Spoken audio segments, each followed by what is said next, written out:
Faqad qala Rasulullah sallallahu alaihi wasallam fi hadisin syarif ta'alamul faraidha wa alimuhun nas fa innahu awwalu yunza'u ila akhiril hadis. Alhamdulillah, puji dan syukur kita sama-sama panjatkan kepada Allah yang Maha Agung, yang tentunya hanya dengan keridhoannya lah pada kesempatan ini kita dapat kembali memulai acara kita. Insya Allah pada saat ini, pada sesi ilmu waris atau dalam tema ini fikih mawaris, memahami waris di antara tradisi dan syar'i. Atau tadi punten teh judul awal dulu ya yang saya tulis, yaitu waris antara adat dan syariat. Sebetulnya sama saja ya. Nah itu. Jadi bagaimana memahami waris dalam kehidupan seorang hamba Allah, dan ini tentunya satu hal yang tidak bisa dilupakan ya. Salah satu sunatullah yang pasti terjadi pada diri manusia adalah kematian. Akibat hukum dari peristiwa tersebut menyangkut dengan harta yang ditinggalkan. Kemudian permasalahan yang muncul, bagaimana harta peninggalan ini dapat diperlakukan pada siapa harta itu beralih, dan bagaimana caranya. Kemudian Allah Subhanahu wa Ta'ala juga dalam Al-Quran telah mengatur pembagian waris secara lengkap, dan hukum waris Islam yang dibawa oleh Nabi Muhammad SAW telah mengubah hukum waris Arab pra-Islam. Nah, di sini mungkin singgungannya yang dimaksud hukum waris antara adat dan syariat atau antara tradisi dan syariat. Kenapa demikian? Sebab sebelum datangnya baginda Nabi Muhammad SAW, waris pada masa itu sangat kental nuansa adatnya. Bahkan hatta sampai pengaruhnya itu juga terasa kepada sahabat yang kala itu sudah memeluk Islam. Terutama ya nanti kita akan menemukan ya bahwa salah satu asbabun nuzul dari surat An-Nisa ayat 11 yang nanti Bapak dan Ibu akan mengetahui bahwa itu adalah salah satu ayat pokok dari ilmu waris. Asbabun nuzulnya adalah saat seorang sahabat meninggal dunia, kemudian tiba-tiba datang saudara laki-laki dari sahabat tersebut dan merampas semua harta dari sahabat yang meninggal itu, tanpa meninggalkan sedikit pun harta untuk istri dan anaknya. Kenapa demikian? Karena pada saat itu di kalangan orang Arab jahiliyah masih berlaku satu prinsip bahwa perempuan dan anak kecil tidak layak menerima warisan. Alasannya satu, mereka tidak bisa menjadi pahlawan di medan perang. Alasannya itu. Jadi kalangan Arab jahiliyah itu. Jadi dilihat dari fungsi atau kemanfaatannya, mereka punya kesimpulan anak kecil dan perempuan tidak bisa menerima warisan karena tidak bisa menjadi pahlawan di medan perang. Maka istri dari sahabat itu datang mengadu kepada Rasulullah.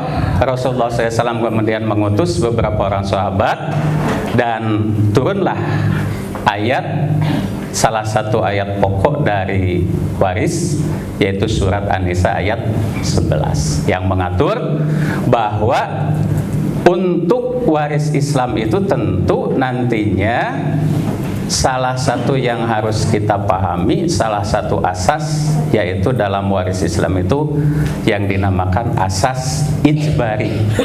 Jadi asas ijbari itu satu ketentuan yang tidak bisa ditawar-tawar nantinya, bahwa ada bagian untuk anak laki-laki, untuk anak perempuan, sebagaimana tadi dalam mukadimah saya sampaikan, surat An-Nisa ayat 7, lirijali nasibum mimma tarokal walidani wal aqrabun walin nisa'i nasibum mimma tarokal walidani wal aqrabun mimma qalla au kasura nasibam mafruḍa. Artinya bagi laki-laki itu sudah ada bagian yang telah Allah tentukan, bagi kaum perempuan juga sama, sudah ada bagian yang telah Allah tentukan. Mimma qalla au kasura, baik itu nanti terasanya itu sedikit atau banyak, itu bukan urusan. Yang harus ditaati itu adalah bahwa waris itu adalah salah satu hal yang ijbari, yang memang penting ditaati oleh seorang hamba. Selanjutnya mari kita lihat salah satu sabda dari Rasulullah SAW. An Ibni Abbasin, An Ibni Mas'udin qala Rasulullah SAW, ta'allamul faraidu wa 'alimuhun nas fa in imru'un maqbudun wa innal ilma sayuqbadu wa tadharul fitan hatta yahtalifal isnani fil faridah la yajidani man yaqdi biha. Ini salah satu statement dari Rasulullah SAW yang menggambarkan adanya permasalahan wabil khusus ini terkait dengan pembagian waris. Maka ada anjuran ta'allamul faraid wa 'alimuhun nas, pelajarilah faraid atau ilmu waris itu. Wa 'alimuhun nas, dan ajarkanlah ilmu itu kepada manusia.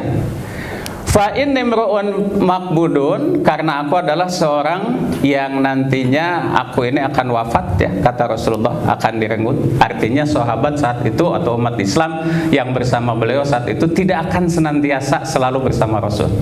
Jadi harus tahu. Kemudian wa innal ilma sayuqbadu, dan sesungguhnya ilmu itu akan dicabut. Bahkan kalau dalam hadis lain disebutkan bahwa ilmu faraid ini digambarkan oleh Rasulullah SAW sebagai wa huwa awwalu yunsa, ilmu yang paling pertama dilupakan. Kemudian wa huwa awwalu yunza'u min ummati, dan ilmu yang juga termasuk kategori ilmu yang paling pertama dicabut dari umatku. Mengapa demikian? Ini tentunya terkait dengan beberapa permasalahan.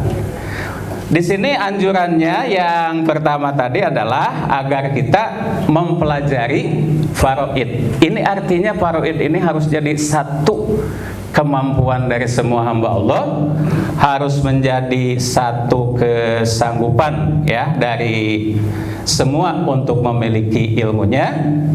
Bahkan para ulama ada yang menyebutkan bahwa hukum dari faraid ini untuk dipelajari adalah fardu kifayah. Artinya saat di satu daerah ada yang tahu, paham, maka dia atau satu daerah itu sudah lepas gugur kewajiban kalau menurut orang Sunda itu, ya. Maka di sini disebutkan bahwa yang muncul permasalahannya adalah bentar.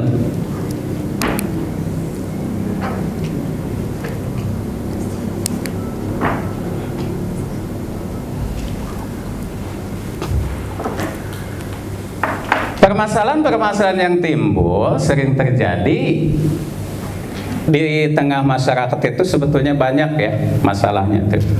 Tapi mungkin jarang muncul ke permukaan, ya. Kenapa demikian? Sebab banyak, beberapa sebab diantaranya ini adalah masalah yang sensitif dan mungkin dianggap sebagai aib keluarga yang harus disembunyikan, ya, ibu bapak di sini. Kemudian sebab lainnya, terkadang permasalahan tidak jadi muncul. Nah ini, ya, yang bahayanya.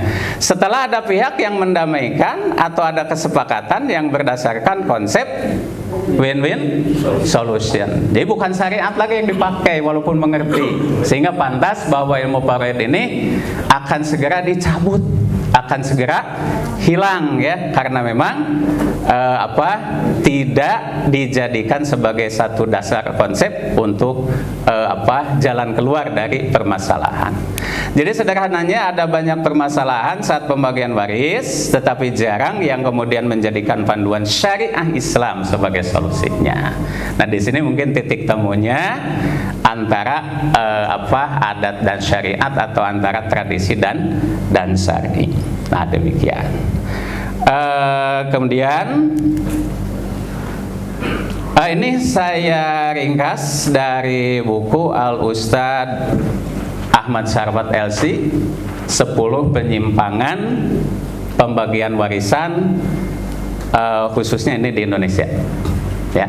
Jadi ada 10 penyimpangan yang walaupun sebetulnya banyak ya, tetapi 10 masalah inilah yang paling sering terjadi di masyarakat kita.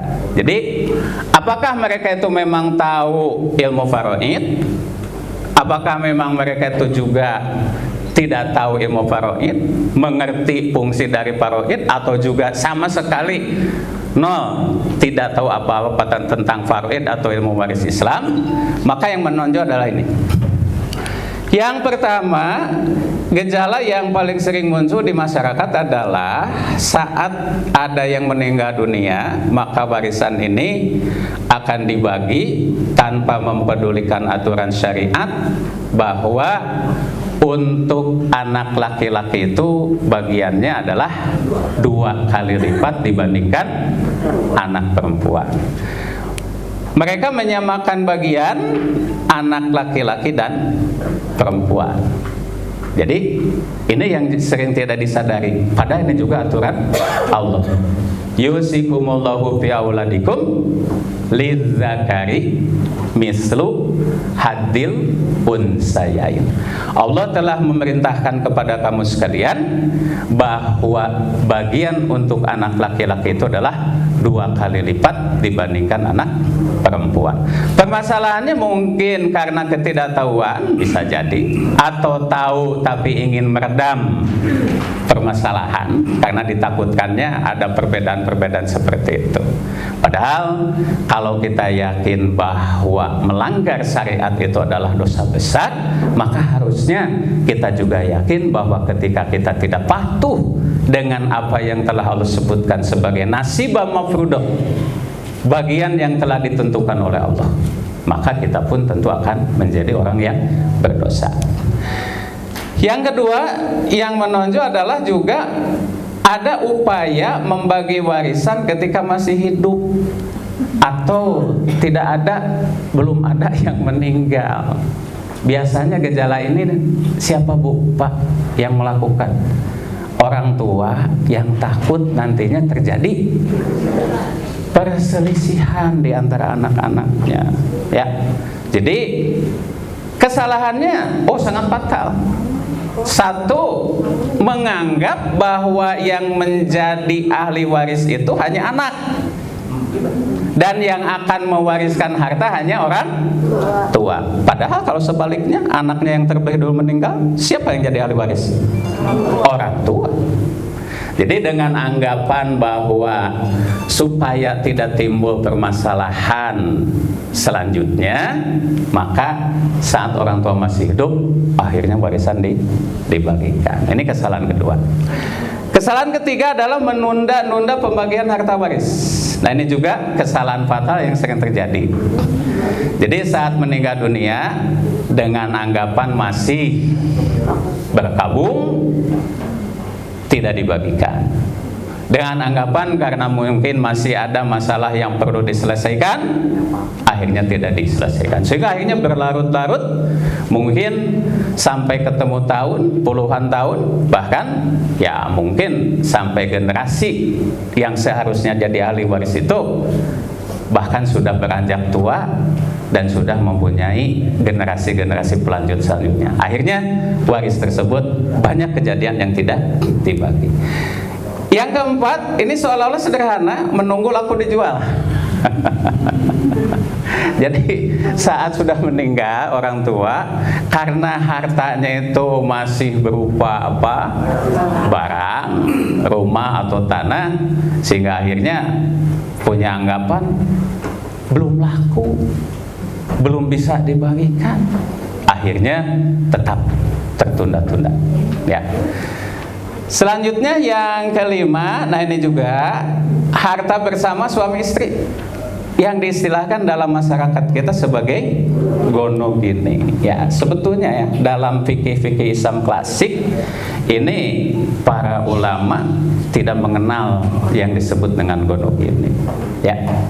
Jadi ada anggapan bahwa ketika seorang suami meninggal atau seorang istri meninggal, harta tidak bisa cepat dibagikan karena masih ada, kalau istilah orang Sunda, awar kasab, kalau nggak salah itu, masih ada campur antara kepemilikan harta suami dan istri, karena punya anggapan harta yang dihasilkan selama hidup suami istri itu adalah milik bersama yang harus dipisahkan dulu. Nah, ini salah satu penghalang juga tidak segera dibagikan. Kemudian harta almarhum dikuasai istri. Nah, ini juga salah. Artinya kalau seorang laki-laki meninggal dunia, maka otomatis hartanya itu akan langsung diakui sebagai milik dari istri tersebut. Anak tentu menghormati ibu, tidak akan menuntut bagiannya, walaupun dia mengerti. Dan yang lebih parah, ya, mohon maaf bapak-bapak, yang sering terjadi saat seorang suami yang meninggal dunia adalah istrinya dan suami ahli waris, itu hampir bisa dipastikan dari beberapa masalah yang pernah saya ikut menangani gitu ya Pak ya. Itu sudah hampir bisa dipastikan bahwa harta peninggalan istri itu jadi milik istri baru. Nah itu ibu, itu yang sering terjadi ibu begitu. Nah itu karena ketidakpahaman mungkin dengan Faroid ya. Jadi ini walaupun di sini saya katakan harta almarhum dikuasai istri, sebaliknya kenapa saya tidak menyebutkan harta almarhumah dikuasai suami, enggak? Sebab etama jarang-jarang jadi masalah, soalnya langsung beralih Pak kepemilikannya kepada istri yang baru gitu. Panyombo kalau menurut orang Sunda, pangolo itu ya. Nah begitu. Itu disepakati sebelum yang pertamanya meninggal Pak. Ya, udah ada kesepakatan gitu. Selanjutnya menunggu salah satu pasangan meninggal dunia. Ini kejadiannya saat ya seseorang meninggal, maka ketika ada yang mengusulkan untuk segera dibagikan, kan masih ada yang hidup. Apakah si ibunya yang masih hidup ya menghargai kepada yang masih hidup, jangan dulu dibagikan karena masih ada yang mengurus. Nah itu. Selanjutnya, nah ini juga tetap merupakan satu kesalahan yang fatal bagi waris berdasarkan kesepakatan. Ya. Yang harusnya prinsip dasarnya seseorang itu secara ijbari ya. Jadi hukum ijbari itu mengikat dan memaksa Ibu ya. Jadi secara ijbari dalam waris itu bahwa seorang anak laki-laki mendapat 2 bagian, anak perempuan 1 bagian. Kemudian juga bahwa bagian ibu itu 1/6 jika ada anak dari yang meninggal, bagian suami adalah 1/4 saat istrinya meninggal dan mempunyai anak, dan selanjutnya itu ada dalam Al-Quran. Nah di sini sesuai kesepakatan, artinya ketika ada 10 M, anaknya 10, udah adalah bagi 10, sepakat. Nah inilah yang tentunya kesalahan selanjutnya.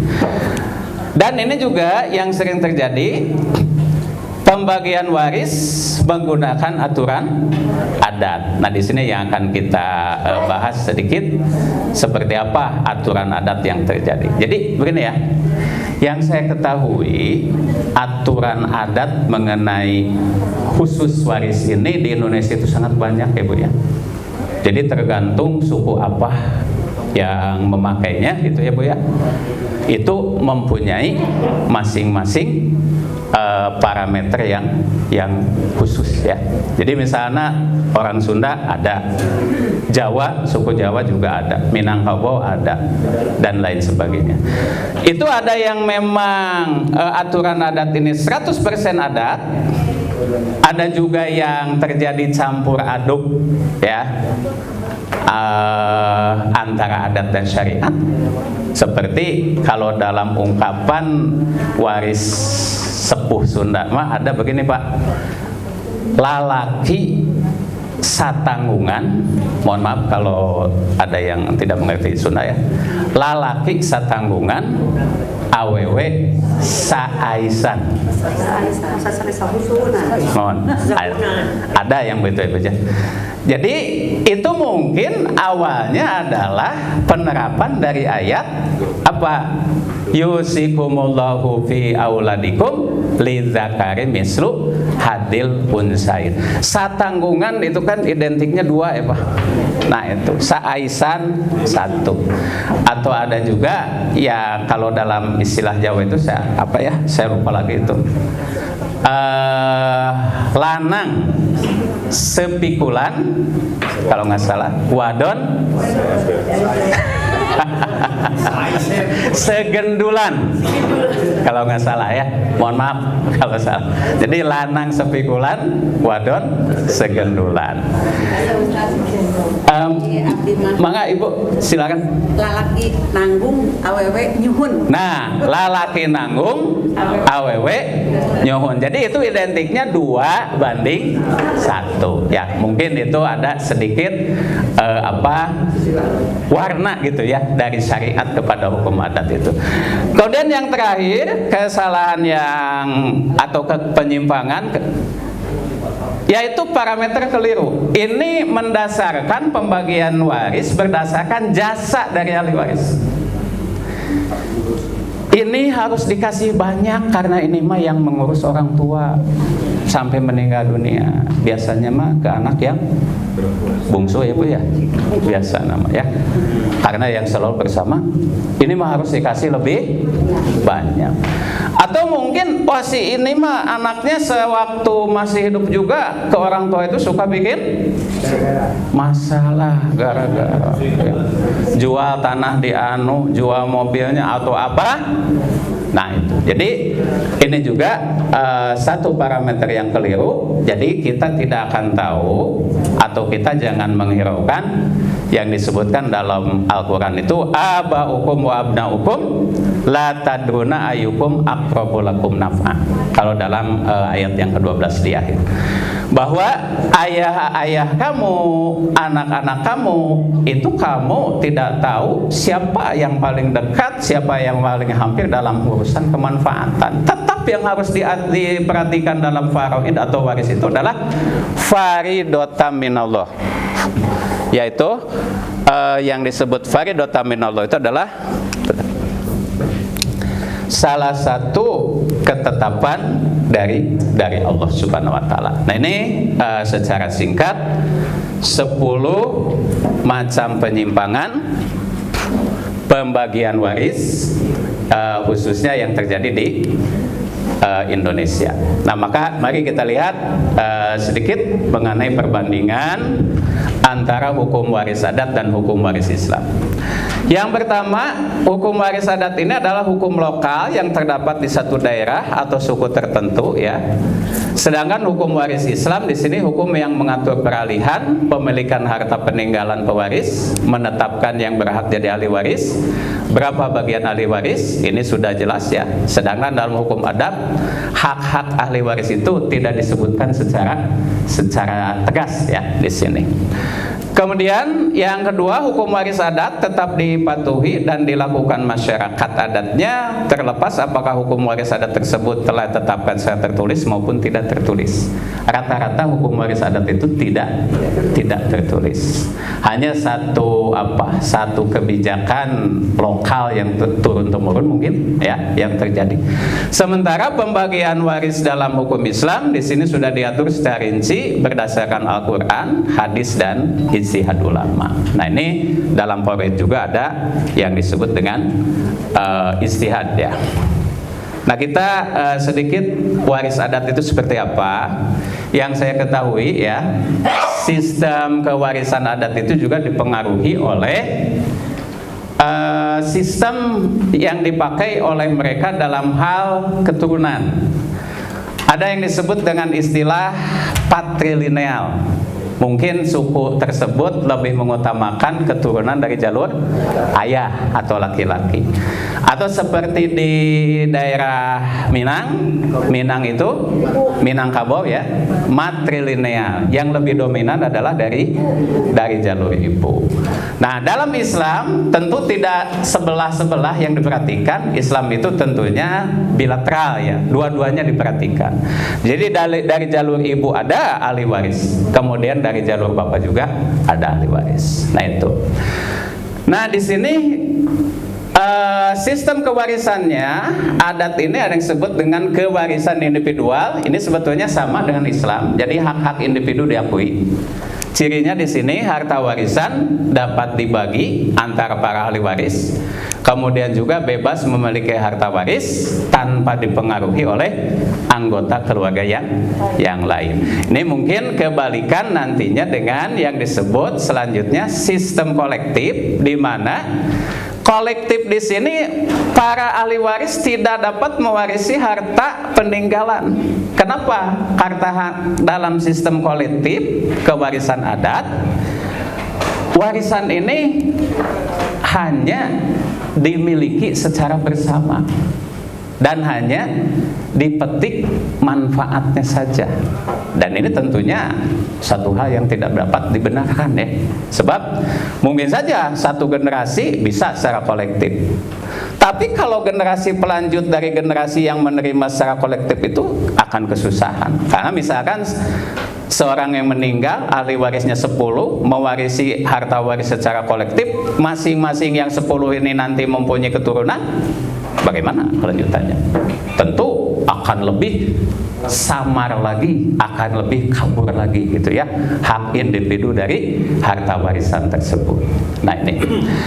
Nah ini juga ciri-cirinya tentu cara berpikir masyarakat adat yang masih mementingkan kebersamaan atau komunal. Kemudian nanti istilahnya juga harta bersama itu disebut harta pusaka ya. Jadi yang hanya dapat dimanfaatkan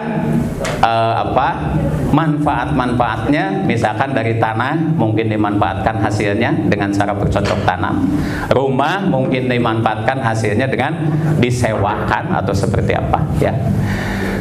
Kemudian yang ketiga ada yang disebut sistem kewarisan mayorat.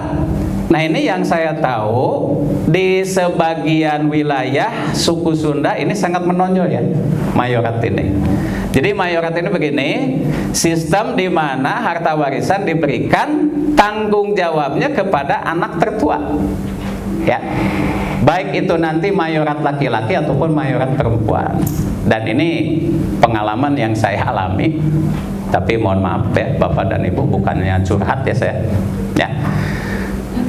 Salah satu alasan yang mendorong saya mempelajari ilmu faraid adalah karena apa yang dialami oleh saya, baik dari ayah dan ibu saya. Dua-duanya ayah dan ibu saya ini korban yang kalau dalam istilah ahli hukum adalah korban sistem kewarisan mayorat. Jadi dari jalur ibu dikuasai oleh anak laki-laki terbesar, paman saya, sehingga semua warisan itu beliau yang menentukan. Jadi ibu saya hanya kebagian berapa, adik-adiknya berapa, beliau yang menentukan. Nah ini yang sering terjadi di desa-desa, di pelosok. Jadi yang mendapat tanggung jawab itu adalah anak yang tertua gitu. Apakah yang tertuanya itu tertua laki-laki atau tertua perempuan, tergantung mungkin sistem adat yang digunakan di daerah tersebut. Jadi dari jalur ibu saya begitu, termasuk juga dari bapak saya begitu. Mereka memakai juga seperti ini.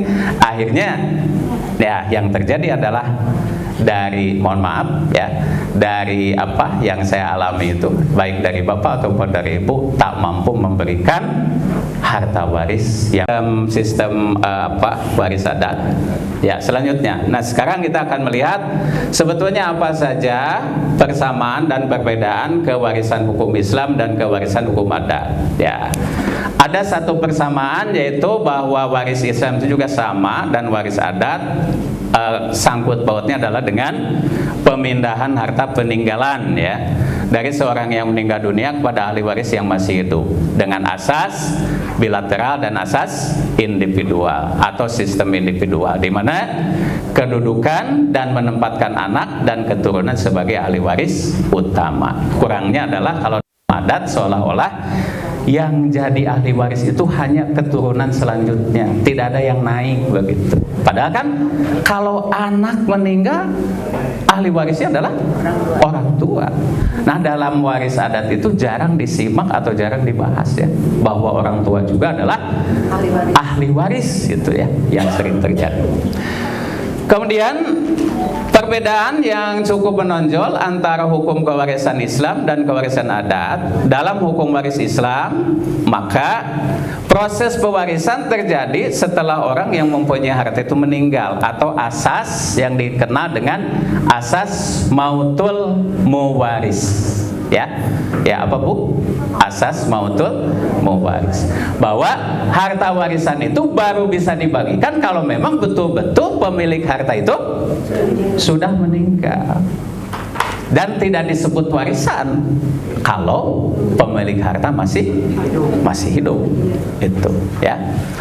Nah, sedangkan dalam waris adat, proses peralihan harta ini tidak terikat terhadap meninggalnya pewaris. Jadi ketika pemilik harta masih hidup juga, itu masih suka ada kegiatan itu, dikumpulkan anak-anaknya. Tadi Tea, ya, takut apa? Namanya apa itu kalau gitu masih ada, Ustaz? Ya. Hibah. Sebetulnya sulit, ya Bu, ya, untuk menentukan. Soalnya hibah, antara hibah, hadiah, ya, paling mungkin cenderung hibah, ya.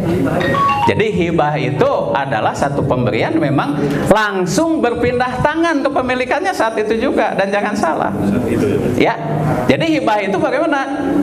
Jadi ketika orang tua menghibahkan hartanya, misalkan membagi mobil 10 pada anak-anaknya yang memang jumlahnya 10, maka semua surat-surat kelengkapan hukum yang ada sangkut pautnya dengan harta yang dipindahkan kepemilikannya pun itu harus saat itu juga dilepas. Beda lagi dengan waris. Kalau waris kan bisa ditunggu dulu, maksudnya dihitung dulu, ya.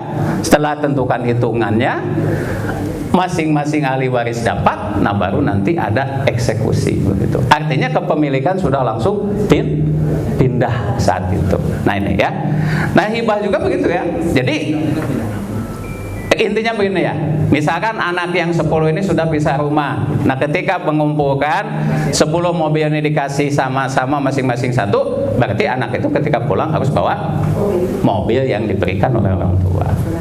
Iya, dan kelengkapannya. Jadi saat masih hidup jelas tidak boleh, ya, dan itu bukan warisan. Kemudian dalam hukum kewarisan Islam dikenal ini asas ijbari, ya. Ini salah ketik, mungkin di sini ada ijbari, ya. Jadi asas ijbari dan asas kematian sebagaimana saya sebutkan, mautul muwaris. Ijbari itu begini. Artinya seorang pewaris berhak untuk memberikan sesuatu kepada ahli warisnya. Mohon maaf, ini di dalam adat, ya. Jadi kalau dalam Islam asas ijbari ini begini. Seorang ahli waris itu tidak boleh menolak bagian yang telah ditentukan untuk dia.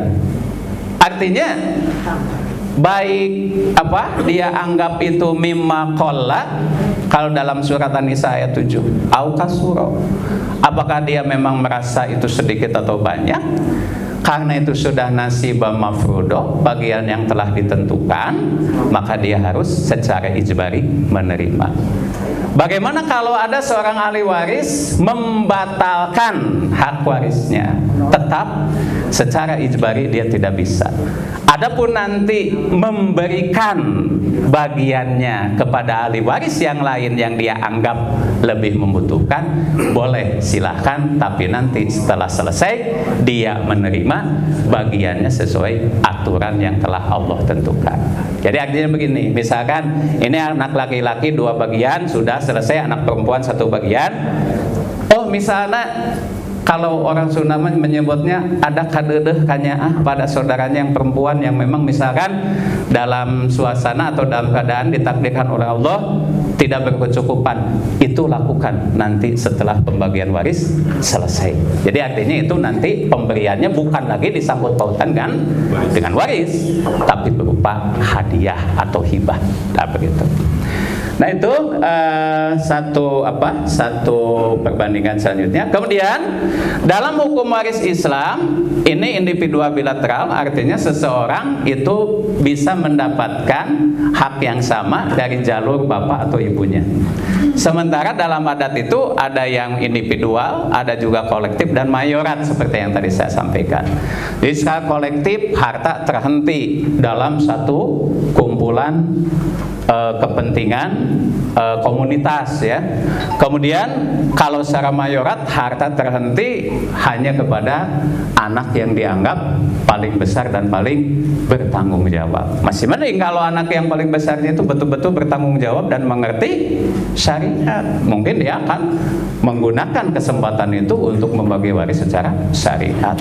Tapi kalau orang sudah pegang harta, kalau sudah punya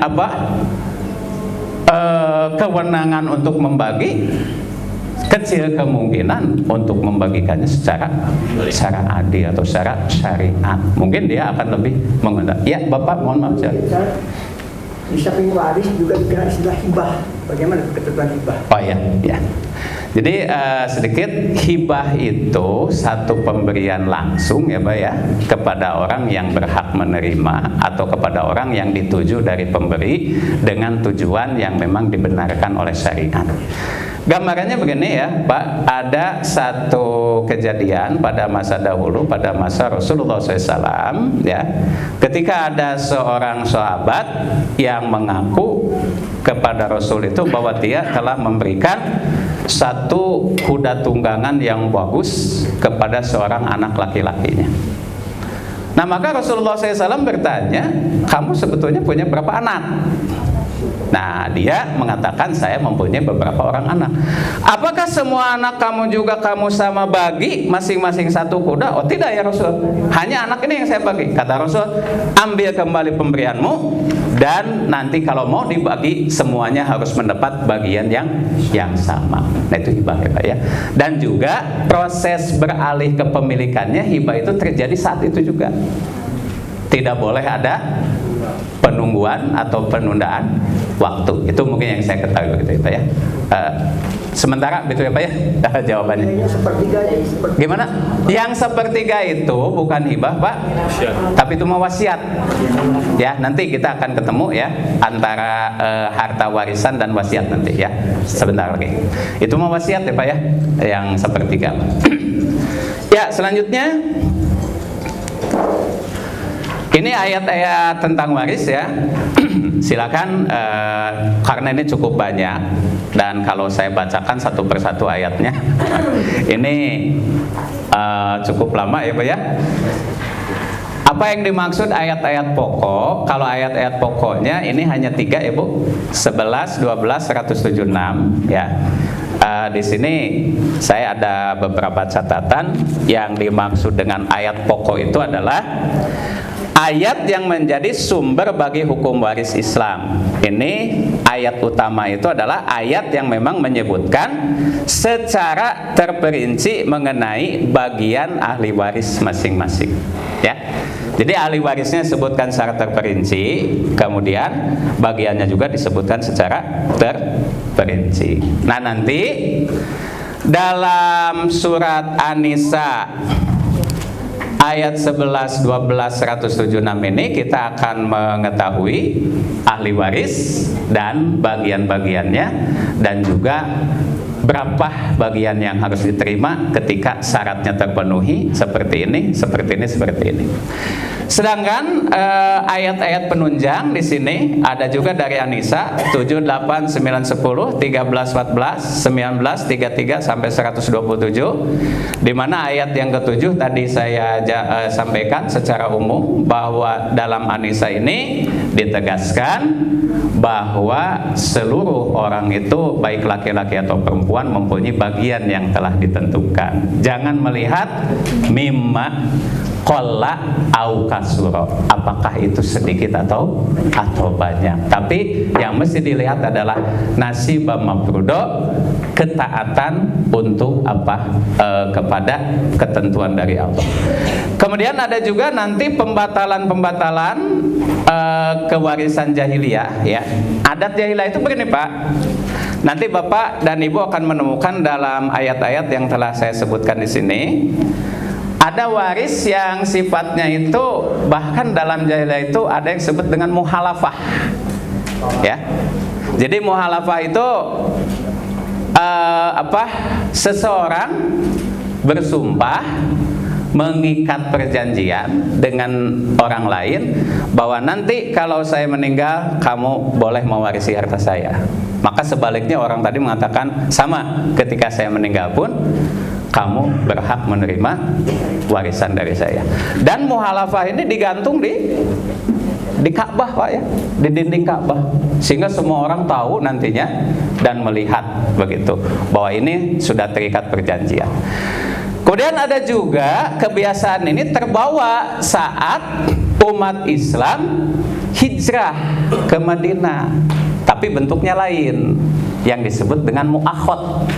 Mu'akhad itu beberapa orang yang dipersaudarakan oleh Rasulullah SAW, dan ternyata muncul salah satu hal yang terjadi bahwa di antara dua orang yang mu'akhad antara Muhajirin dan Ansor pun terjadi saling mewarisi itu.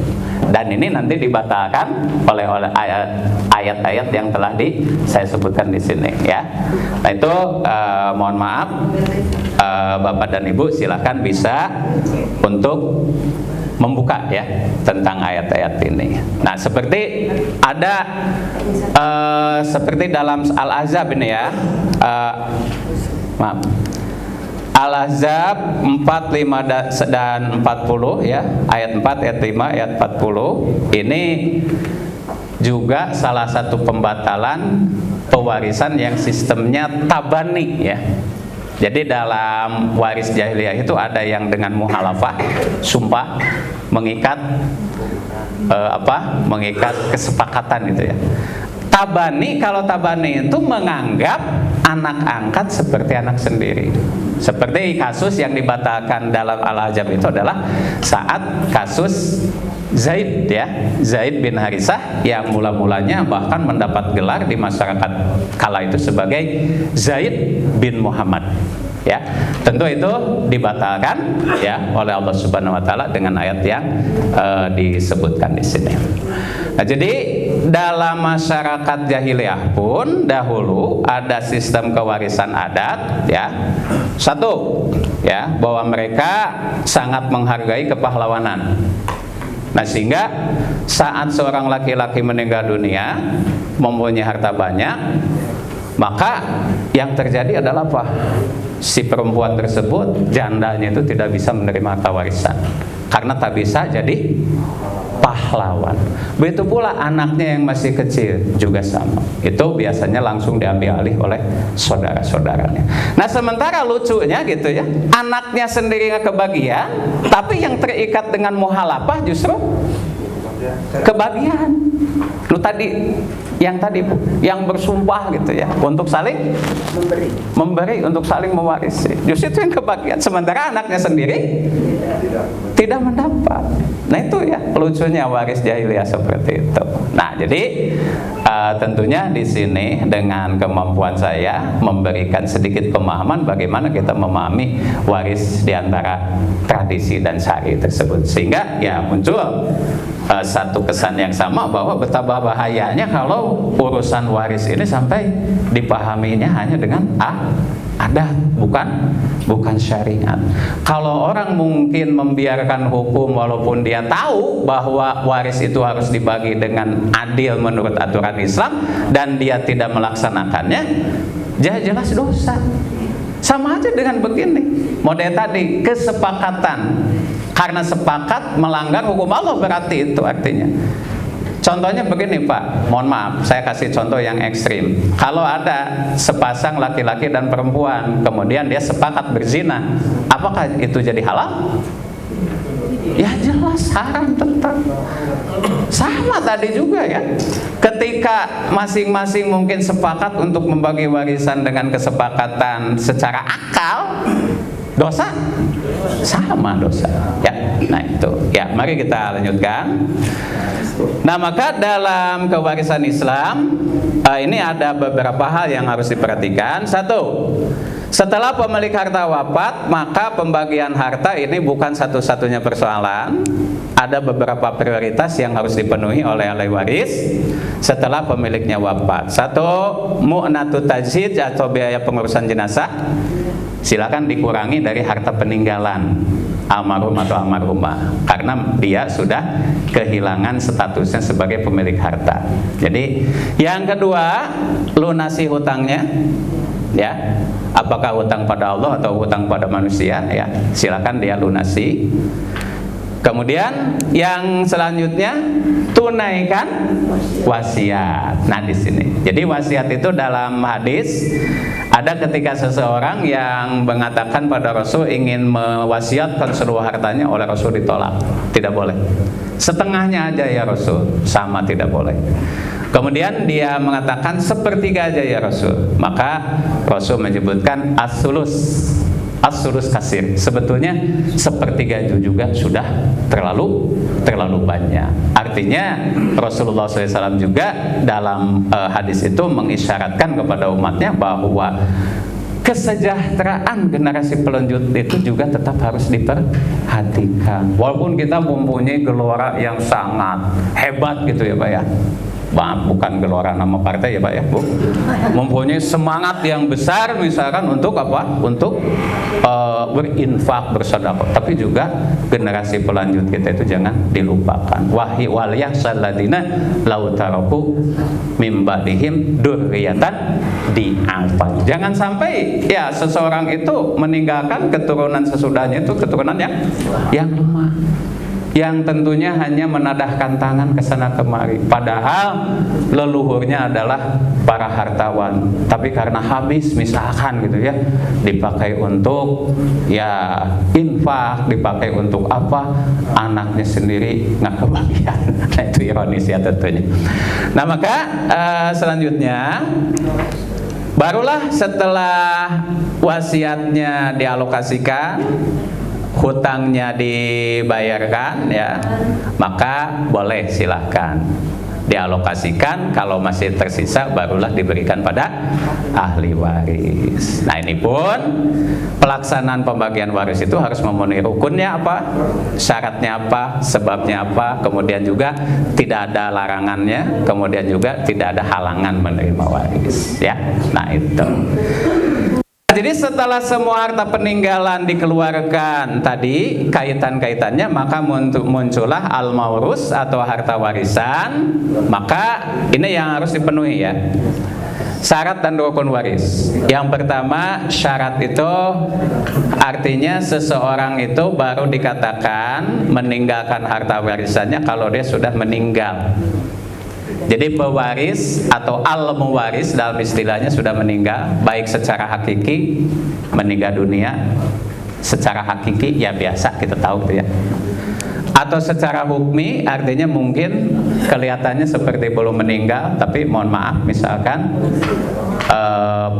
selangnya saja sudah puluhan misalnya yang nempel ke tubuh, kemudian dia misalkan mohon maaf hanya hidup itu, saya kurang tahu ya, misalnya karena kasarnya itu ketergantungan, kemudian satu saat berhenti, maka dokter mungkin menentukannya secara yang disebut secara hukmi.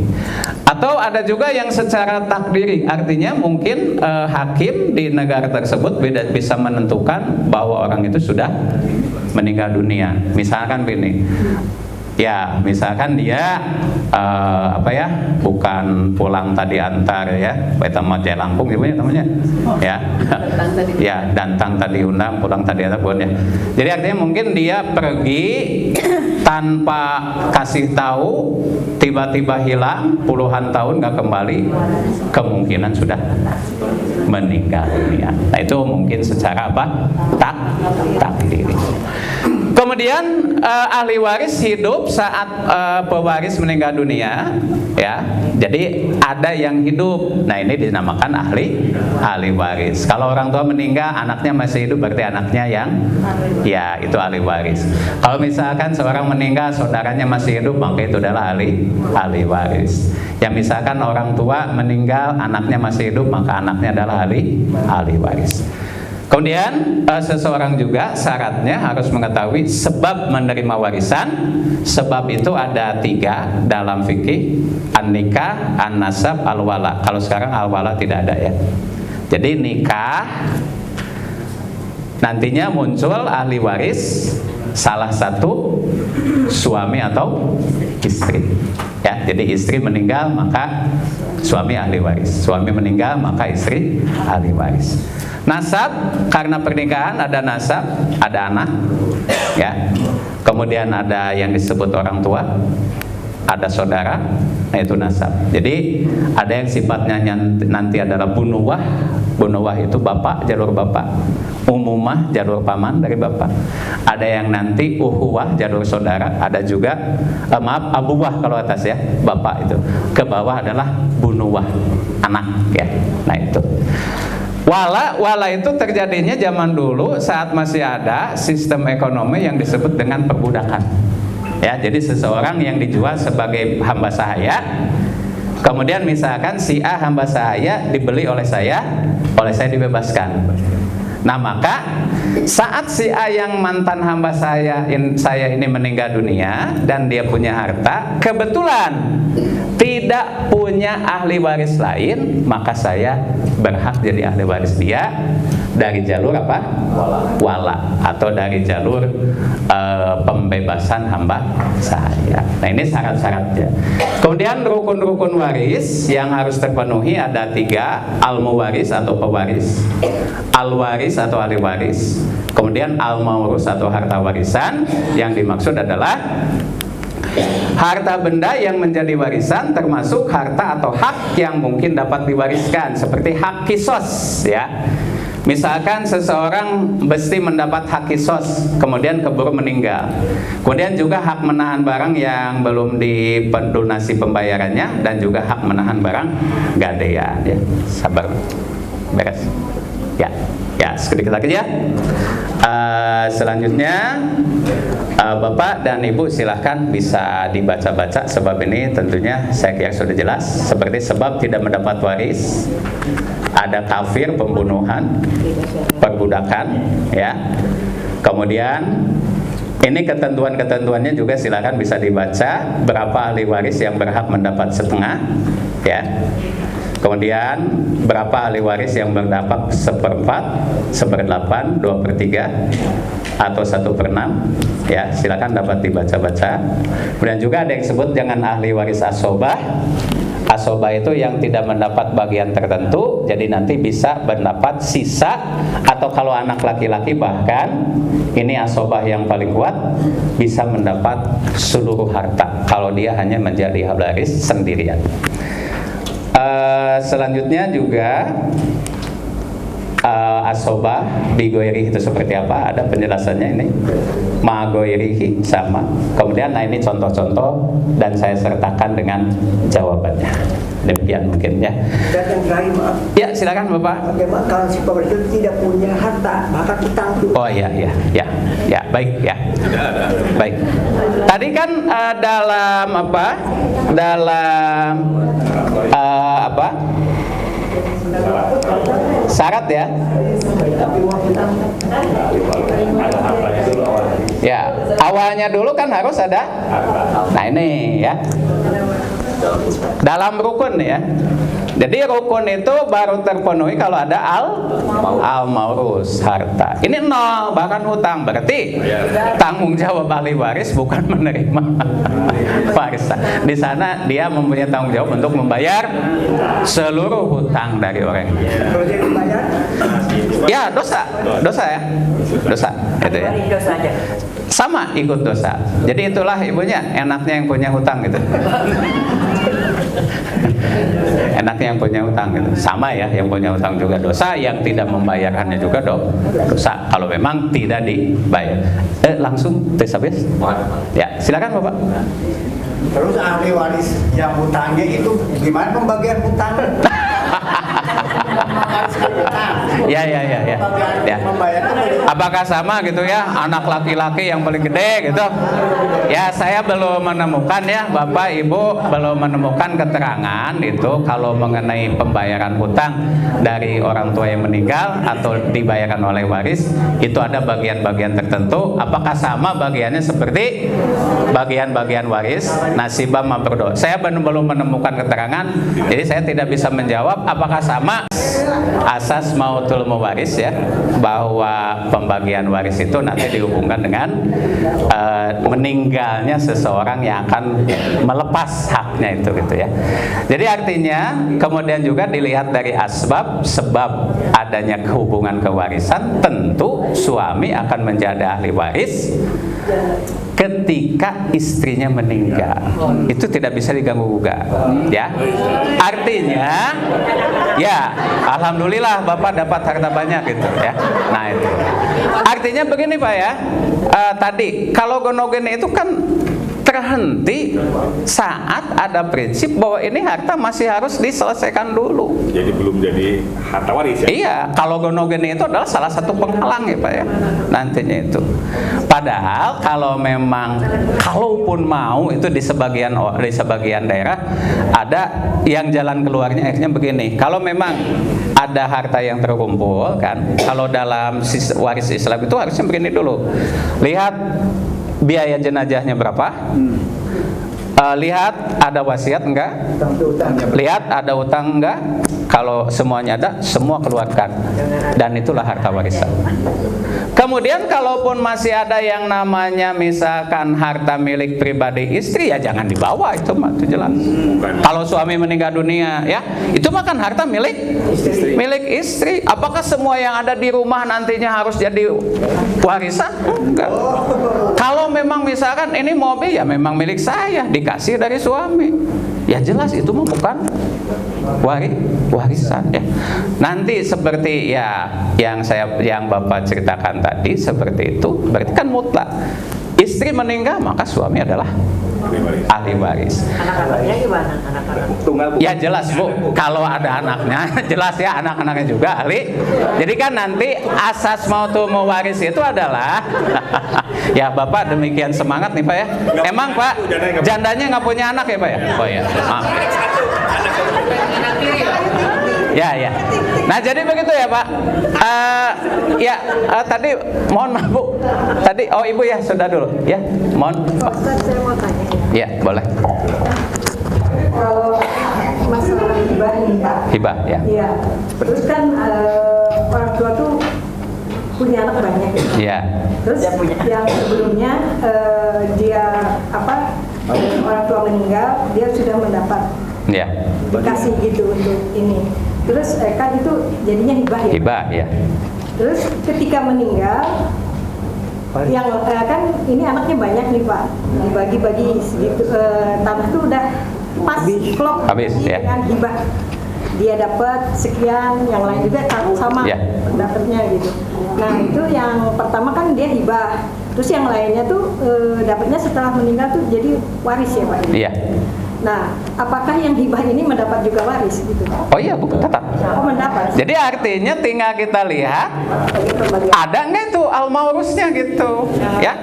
Misalkan setelah dibagi-bagi ya, mohon maaf, misalkan setelah dibagi-bagi tadi melalui proses dibagi rata tadi, tapi bukan warisan ya itu, Misalkan yang tersisa di lemari itu hanya, ya mohon maaf, misalnya beberapa pakaian, termasuk mungkin ya perhiasan, atau bahkan mungkin di lemari itu hanya tersisa dalaman saja, berarti itu adalah warisan, Bu.